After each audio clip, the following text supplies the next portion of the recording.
Finally, live here in the Christmas season. It's the waning days of Advent because it's soon going to be Christmas Eve, and we'll celebrate the birth of Christ. I'm looking forward to the Christmas Eve service. Me too. It's at 4 p.m. Yeah.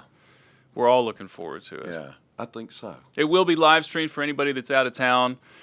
That was one of my favorite things last year. I had a lot of people posting on social media, hey, I'm traveling, I'm with family, but I wanted to worship with my Valleydale family. That's neat. And at 3 o'clock, Deb and I are going to do a thing we call a service of remembrance for people who have lost loved ones. It's a difficult time of year for a lot of people, maybe for you. And we're doing a special service at 3. Yeah. It'll be short, it'll be brief, but it'll be a time of just ministry around the Word of God. I invited somebody else to that yesterday because in my mind that doesn't have to be just because you've lost somebody. It might just be like it's a time of grief. Yeah, that's exactly right. Some people, listen, still struggle over loved ones that they've lost years ago, or just having a difficult time. Just having a hard time. It can be a really hard time of year, and all those memories flood back, and Google and Facebook don't help with that. They're like, hey, remember Christmas last year and the last 7 years? It's all celebration, and somebody who's hurting in the midst of other people celebrating, it almost adds to the hurt. The contrast is rough. Yeah, it is. So that's at 3, and then our service is at 4. We're only doing one service. So I thought about this. Have you ever done any of those the midnight services? Did you ever do those? Yeah, in my first church, we had an 11 o'clock service that we did, which when we had, our kids were babies, and it was a real struggle. Oh, yeah, for sure. Because they would say, I've got to stay here and put the kids on a schedule, keep them on a schedule and put them down and... It was difficult. 4 o'clock is a great time. It is a good time, and all the kids will be in there. We don't do childcare. We don't do nursery. It is family worship on Christmas Eve. Yeah. So bring them. If they cry, if they yell, we're just going to plow on through. Won't bother me. As long as it's not mine, won't bother me. Well said. Well said. Even if it is mine, I'm just not going to let it bother me. Our kids are 3, 2, and 1, so there's going to be some noise made, but. I'm just going to choose not to worry about it. Yeah, well, mine are 35 and 33 and 31. And they're making more noise than ever. Oh, Lord. They've multiplied themselves. They have. How many kids did you have at your house over the weekend? 9 grandchildren and, then the adults, 6 adults. But 9 grandchildren. 5 were not able to make it. I was going to say, you guys have a lot out there. We do. We're helping. We're helping the cause. Man, I have so many other questions for you today. The first one is, just who do you think you are? I don't know. I couldn't resist. Just who do you think you are? Okay. Here's now. All right. So yesterday you preached the sermon. It was you're talking about what do we name the baby? What do we name the baby? Yeah. One of my favorite things to do as a pastor is, and I do it a little differently, we have couples up and they'll have their babies that they're going to dedicate. Yeah. And I always go back and look up their names. Is should. it Scottish? Is it Irish? Is it Old English? Is it Gaelic? Is it German? Well, I'm shocked at how many people don't look it up themselves. They just give a child a name. They don't think about it at all. I remember a few years ago, all of these people were naming their boys Brick because somebody on a daytime soap opera was named Brick. I don't know. Anyway, but names have a meaning. And while it doesn't mean much, we like it because it's aesthetically appealing, a name. For the Hebrews, they gave names that had a purpose. It had a meaning. Yes. Sometimes it had a prophetic element to it. Indeed. So they took it a little more seriously. Yeah. The American Indians did the same thing. Oh, for sure, They had names. They gave names that described what they thought this child was going to be like. Well, the Hebrews gave names that had deep meaning. In fact, we walk up and give us, hey, Kirkwood, Mac. We give our names like that. Hebrews would not do that. Oh, right. Yeah, because if someone had your name, they had somewhat of power over you. Interesting. And they were not really quick to give everybody their name. That's interesting. They'd start a conversation. They wouldn't worry about No, introducing they wouldn't themselves. always give their name. Well, I feel like that can happen a lot of times in acquaintance these days. People talk about how important. Well, you mentioned this, how important it is for someone to hear their name, and how like that just communicates. It something. has a mental and an emotional pull. When you hear your name, like Joseph Anderson, see Joseph over there, he just started weeping. No, It's your voice. It has an emotional and a mental cue within you that kind of goes off. Well, it happens to me too. I'll hear somebody, even like, you'll hear somebody in a crowd of people, and you'll hear maybe a syllable that sounds like your name, and you'll Yes. turn around. Yeah, like how many times have you been in a crowd and you thought, well, I heard somebody call my name? Yeah, Yeah. that is really interesting. So you said you connected this, of course, to who Jesus is. What do we name the child? I thought it was a really fun title for the message, but I got before we get into even more serious stuff, I got to drill into something. Okay. That's we have to shed light on this, because Okay. you said you had a disagreement with your wife long ago about what to name your daughter. Yeah. But you Well, left that because, hanging. Hey, do couples struggle with that with each other? Like, well, I really like this, and I We've got a really like lot that. of we got a lot of nodding over here with our production team. So yes. How about you?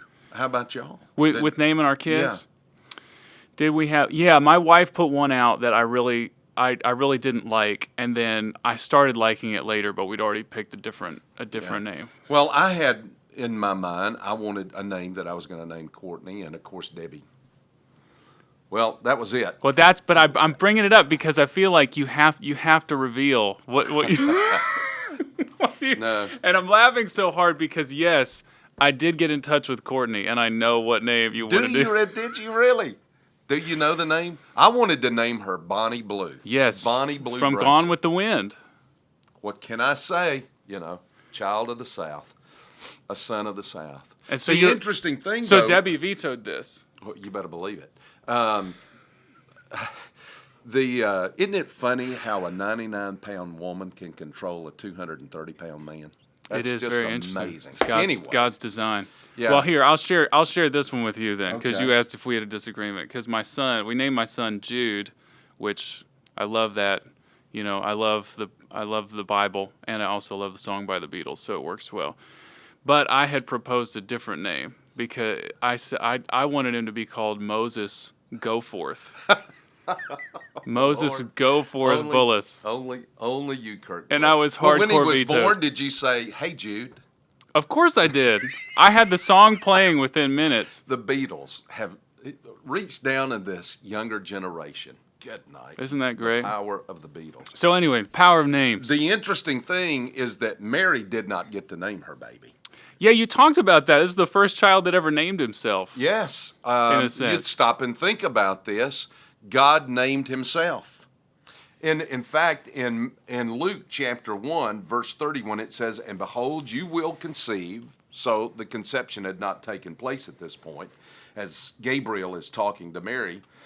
"You will conceive in your womb and bear a son, and you shall name him Jesus." That's an imperative. That's a command. This is what you're going to do. Yeah, you are going to do this. And period. the same thing comes back to Joseph in a dream. When the angel comes, the angel is explaining to Joseph what's taking place because he had determined he was going to put her away privately, Right. which meant he was going to break the engagement. And the angel tells him, he says, "She will bear a son, and you shall call." There again is an imperative. Yeah. In the Greek, it's an imperative. It's a command. "You shall call his name Jesus, for he will save his people from their sin." Now, what's interesting, and I'm so glad you went into this, because in our culture, at least the Caucasian culture, like Jesus is not a name that's given. So we have this idea that Jesus is this rare and very unique name, but Yeshua wasn't necessarily that way. It was a very common name. It was a very common name. I suppose among Hispanics, the name Jesus Right. is very common. Right. But not among, us. Yeah, white people. but it was very common in that day. Well, and so that's what's interesting to me. Like Yeshua, like you will name him Yeshua. It wasn't like, oh, this name from above. Yeah. It was like, oh, well, They yeah, didn't I even know have that to name. speculate. Wonder, well, what is that? What is that name? What does it mean? They knew exactly what it meant. And And you I went think into the that. name conveyed, and that was what I was driving toward the end of the sermon, is this name conveys everything that there is about salvation. Well, it does. And before you got there, though, you talked about just the significance in the Hebrew culture, which was that Joshua was known, partially, following the work of Moses, but also as a brilliant military general. He was a brilliant military general. He was a That was strategist. fascinating to me. Yeah, he had the plan as they invaded the land. If you look at it, in fact, I have some old books that talk about the battles of Israel, military strategy of those battles, and you look at it, and it's kind of one of the things that would be studied in a war college somewhere. Wow. How they went about, dividing the country, drove a wedge into the middle of the country, if you think about it, then swept south and won those battles, and then swept north and finished that out. I think so. That's actually fascinating to me to think through that, because a lot of times, you're especially in that point in the Bible, if you have not been to the Holy Land, a lot of times we're like, okay, there's battling. Okay, let's get to the next part that I understand more easily. But now I'm thinking about those battles as tangible historical events. Yes. That changed like the culture of that region. Like Yes, it did. It did. It changed. It changed all of human history. And in fact, there are two historians who wrote a book called The Seven Tipping Points. Yes. Who go back and say that during the time of Hezekiah, when Sennacherib and the armies of Assyria died in one night, about 180,000 of them or so, died in a single night, that they called that the greatest tipping point in history, because all of history just shifted in that one moment. Yeah, God. Now, I think personally, the Resurrection Sunday morning was the greatest tipping point in human history in all of eternity. But they go back and look at it in events. So yes, Joshua. And that's the whole thing. When you mention the name Joshua, you think of a military commander. Yeah, powerful. Moshe Dayan, Ariel Sharon, George Patton, Douglas MacArthur.